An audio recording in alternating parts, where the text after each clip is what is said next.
Hey, what's going on? How's everybody doing these days? Everyone's doing okay. This is going to be another short one. Just made it in right under the wire. You know what I've been doing lately? I kind of felt like I've been watching too many dumb shows just because people are talking about them and they always end up being bad. Like Bridgerton and some other ones were really bad. The last good one I tried was Warrior. That was fun, but I decided I want to try some sports and start watching sports again. So I was only watching like playoffs and stuff like that for like a couple of years. I want to start following sports like all season long, all year round, and lay off on bad Netflix shows and stuff like that. And I gotta say, I don't know when it's happened. I don't know if it was always this way, but taking a break from sports media and coming back to it made it really show. But it all feels like that bad superhero Star Wars type of nerd crew nonsense that happens on YouTube and Screen Rant and Collider and all that stuff. Like ESPN is dumber than ever. It's just pure like storylines. Uh, the framing feels like a Marvel movie. Like they make the Super Bowl and everything feel like a Marvel movie. And and they just kind of try to frame it like the Avengers versus. I mean, just the framing of it is weird. Hey, what's going on, Sly? Yeah, but the way that it feels like a mix between a soap opera and a Marvel movie. That's the way they try to have two competing narratives. I guess for like people who want soap operas and for people who want superhero movies, where it's just a weird coverage of it. There's so much talk of the drama, so much like you don't really get. I remember when you used to watch a lot of sports media, and they used to have X's and O's and lots of technical talk. I was wondering why so many like people into nerd stuff were into sports now. Because when I was growing up, there used to be like a lot of divide, like a lot of people who were into like Doctor Who and fan fiction and all this stuff. They weren't really into sports fans and vice versa. But now I realize everything has that same tone. Everything has that same feel. Like when you watch like one of those shows with like the take or that NBA show with Rachel Nichols or any of this stuff, it doesn't feel any different than watching two guys and two girls at Collider talk about the latest Star Wars trailer. I just find that interesting. I don't know, but it's made it kind of insufferable to watch. So I'm just gonna start watching the games, and I don't think I'm gonna watch. I thought it'd be a nice, easy way to get caught up on what's going on with trades and all that stuff, but it just feels so goofy. And I was wondering, like, the type of fans that this must produce. I was always wondering why there's so many man fans now, like people who talk about athletes, like they have crushes on them and stuff. Yeah, there's a Funko Popization, but I looked it up and there's actual Funko Pops for all the athletes now. It's very, there's a very Funko Popization. Yeah, part of take culture, content culture. There's so many shows with takes now. I remember you should really only have like two or three real take shows, and then the rest of it was the Sports Center over and over. Now they just have so many take shows, and like the hot takes are hotter than ever. Right? I mean, they are really breeding a horrible type of fan right now. It's basically like just following a giant storyline. It's like Marvel movies now are just never ending content. It's just different phases. I feel like every season is just like phase one, phase two. It's like it feels like comic books. Like every year Marvel DC has the event comic. It's become an annual thing. That's what this feels like. Yeah. But yeah, it's literal Funko Popization. It's a lot of Funko Popization, and I haven't looked because I don't want to find it, but I believe it exists. I'm convinced based on what I've been seeing, looking on the Twitter, the only really good analysis you'll find, the same way you can't find good media analysis anywhere except on YouTube. I'm convinced. Like YouTube is probably has like some of the best film criticism and the film and the industry criticism. Like film YouTube essays, I think are way better than what you find in like Washington Post or New York Times or Vox these days. Not counting the shill sites, like things like IGN and those type of collider sites. Not those, but the not those YouTube channels, not the YouTube channels that's just a video content arm of a mainstream website. Not one of those, but like a couple of people who really care sincerely on YouTube will, I think, do much better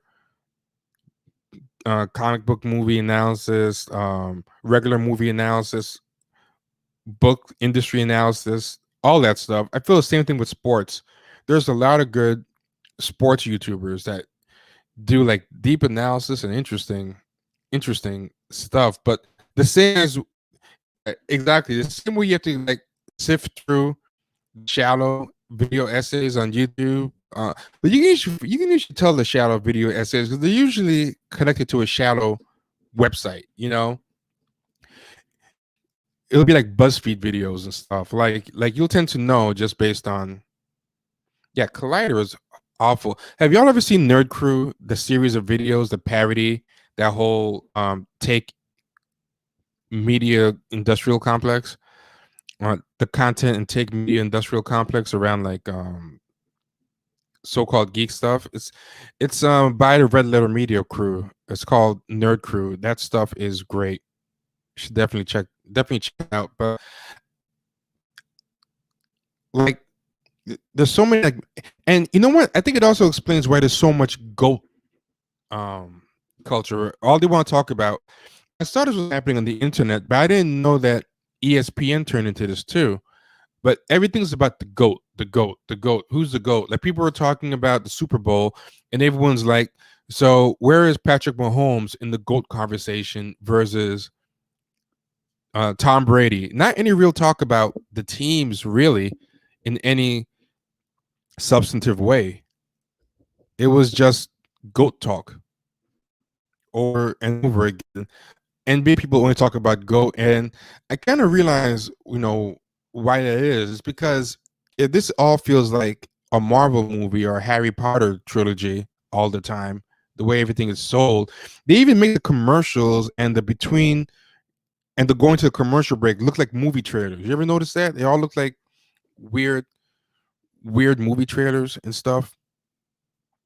Uh, that's what they look like. They look like Marvel movie trailers.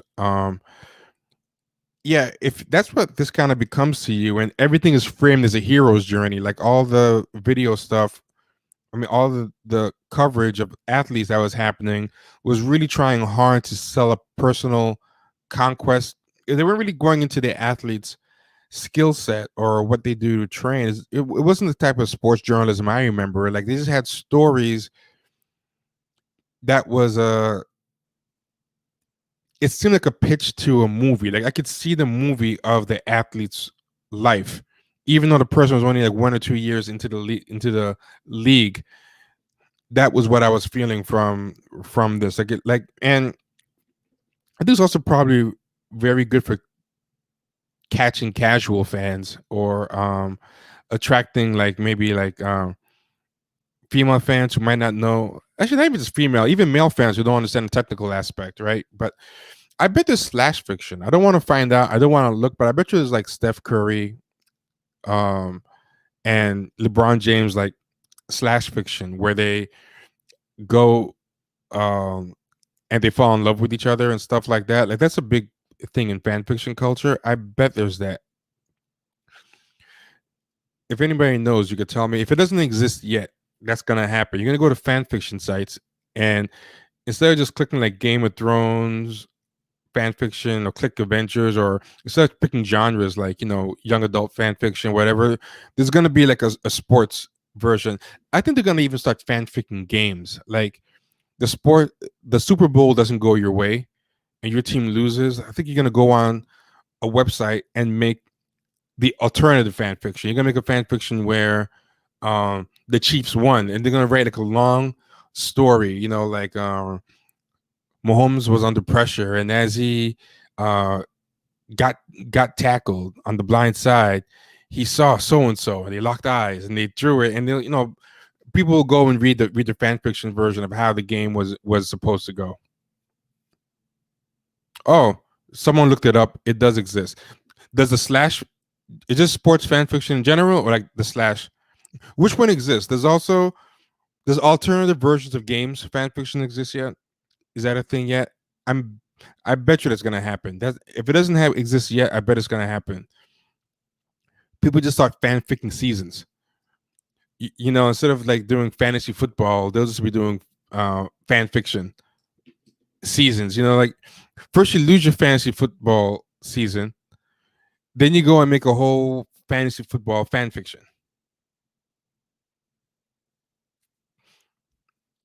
Oh yeah, watch this happen. There's already political fan fiction, so yeah, I believe it. Political fan fiction, I know, exists. Oh, there's a YouTuber that highlights bad fan fiction. Oh yeah, there's a lot of bad fan fiction out there, but I really want to see. I really want to see if they start doing whole seasons and games fan fiction. That's gonna be a real thing soon. Can we reset the room?